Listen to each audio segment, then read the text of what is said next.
BJP जब सत्ता में आती है तो एक कानून लाती है इलेक्टोरल बॉन्ड का, जिसके जरिए कोई व्यक्ति, कोई कंपनी किसी राजनीतिक पार्टी को कब, क्यों, कितना, किस लिए चंदा देती है, इसकी जानकारी को गोपनीय रखा जा सके।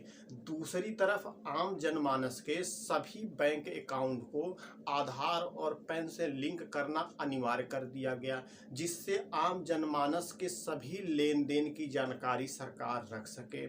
जब इलेक्टोरल बॉन्ड के कानून को सुप्रीम कोर्ट ने असंवैधानिक घोषित कर एसबीआई को आदेश दिया कि इलेक्टोरल बॉन्ड के जरिए लिए गए सभी चंदे की धनराशि को सार्वजनिक किया जाए, तो उससे जो डाटा निकलकर सामने आया उससे यही पता चला कि सभी पार्टियों को मिले कुल चंदे की धनराशि की आधी धनराशि अकेले बीजेपी को मिली है और आधी धनराशि में सभी राजनीतिक पार्टियां सम्मिलित हैं।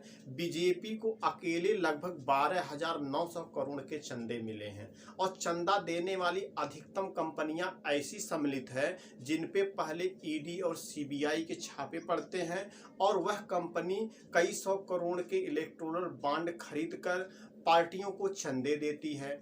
और कुछ कंपनियां ऐसी हैं जिन पर पहले ईडी और सीबीआई के छापे पड़ते हैं, फिर वह कंपनी करोड़ों रुपए के इलेक्टोरल बॉन्ड खरीदती है और उसके बाद उसी कंपनी को हजारों करोड़ रुपए के सरकारी प्रोजेक्ट मिल जाते हैं। कुछ कंपनियां तो ऐसी हैं जिनकी कमाई चवन्नी और चंदा रुपया है। अब आओ इस चंदे के धंधे को हम एक आसान उदाहरण से समझते हैं। सपोज देन कोई व्यक्ति मेरे पास आता है, धीरे से मेरी गैर जानकारी में, मेरी गैर इजाज़त के मेरे पॉकेट से कुछ रुपए निकाल कर चला जाता है, तो इसको हम चोरी का अपराध कहेंगे। और अगर कोई व्यक्ति आता है बल प्रयोग करके या मुझे धमकी देके कि तुम्हें हम जान से मार देंगे या कोई क्षति कारित कर देंगे और मुझसे कुछ रुपए बलपूर्वक ले लेता है, तो इसको हम लूट कहेंगे। और यही लूट अगर 5 या 5 से अधिक व्यक्ति मिलकर करते हैं तो हम इसको डकैती कहते हैं। तो आइए एक अन्य उदाहरण से हम समझते हैं।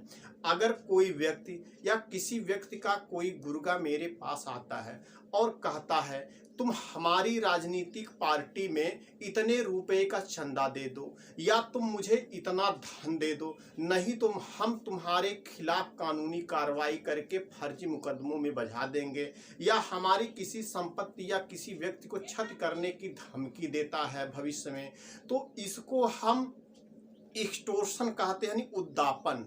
और आम बोलचाल की भाषा में इसको रंगदारी या हफ्ता वसूली का अपराध कहते हैं। अब अगर कोई व्यक्ति सरकार को कोई बॉन्ड चंदा देती है और उसके बदले में कोई लाभ लेती है तो इसको भ्रष्टाचार का मामला कहते हैं। अब आप चंदे के धंधे के सारे खेल को तो समझ ही गए होंगे, लेकिन बात वही है, वो करे तो लीला, बाकी सबका करेक्टर ढीला।